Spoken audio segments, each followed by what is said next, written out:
Okay, so this one's called Fear Broken. Beneath the surface where I wake, face planted to another universe, wording away this hex as I wake to the planks that they tried to lead me to, where the clouds open up parallel versions of every outcome, every decision I struggled to get to, and every decision that anxiety pedaled me away from, wanting me to abide by the prescripted outcome, requiring I follow a blueprint, revising a story, one that was once controlled by fear, where my very existence aggravated their vulnerability, for it was exposing the dark commotion of their spirit. A life where the other team cheats off your plays, but outnumbered to thinking this was your position. And there I stayed, playing safety, facing the pushback led by fear as I watched playbacks of a story that used to be my own. Although I wanted to drive myself out of this pothole of uncertainty, I feared my ability to dig my way back out as the hole seemed to sink me further into its pocket, only plunging me deeper, somehow shoveling myself down into this rabbit hole where their dirt tried swallowing me before following me down a path that only seemed to become blurrier, where the symptoms began multiplying like white blood cells as it fought off the signs of their infection, replying to the questions I never even asked, as if my every silent thought was secretly listened to, on a seesaw, teetering me from one totem pole to the next, fostered by the passion that helped me muster up the courage to free myself of the trauma as I finally arrive and park my abusers front row to justice headquarters. No guilt, no shame this time, for I know now that I have prevented the spread of their virus.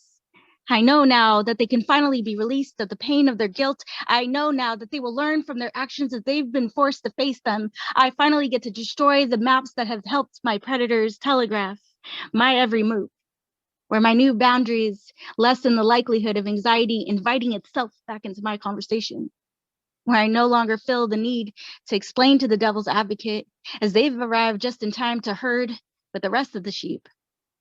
I knew it. I knew progress was still in my forecast, even with my battery low and my reception giving out, even with my contemplating shortening the lifespan that drained me of meaningful moments. And even though procrastinating has only prolonged my moves, it's left me with infinite possibilities, even if I put my growth on layaway. I was no longer confining myself to the blueprint of how they planned to build me. As I reconstruct anxiety's version of what belongs in this narrative, and even though I'm not sure how I survived, here I am, alive. And still, I watch them prepare my coffin and feel sadness fill my heart. I witness for myself what would have been my final destination, the retiring of this vessel that I've traveled all these years in. My eyes magnetize themselves somewhere off in a distant galaxy outside of my reality, where my exhausted eyes spend their days measuring losses rather than acknowledging each major leap and each step taken, rather than noticing love as it gravitates us toward peace, the way shooting stars hug us from across the sky. I arrive now, just in time, his time, ready to decipher the message and deeper into the hole of climbing where I slowly wipe out my entire galaxy, taking away time from all the planets that have been closely orbiting my space. Instead of looking for temporary fixers, concealers, entering tried cycles where they once experienced joy at the forefront of my sadness as they tried bleaching me of my color, manipulating me to feeling worthless, no longer busy doing everything to remove the same stains they've put on my fabric, numb and empty, and yet I've allowed the torment to weigh me down until this pain became too heavy to lift the hood that once jailed me and kept me their prisoner. Sleep became the culprit that held me captive to the pain, for I saw you in my dreams. And then, before I knew it, you were gone. Just the way I had you in this world, I still needed you. So I tied us together to each other in this alternate portal. But my mind still wakes depleted, slowly losing hope in a world that's continued to use me as their furniture, hanging me like a chandelier till it's time to replace it. The glass shatters with all the hidden secrets, scrambling to find shelter, brokenhearted, witnessing the extent of what they're willing to succumb to.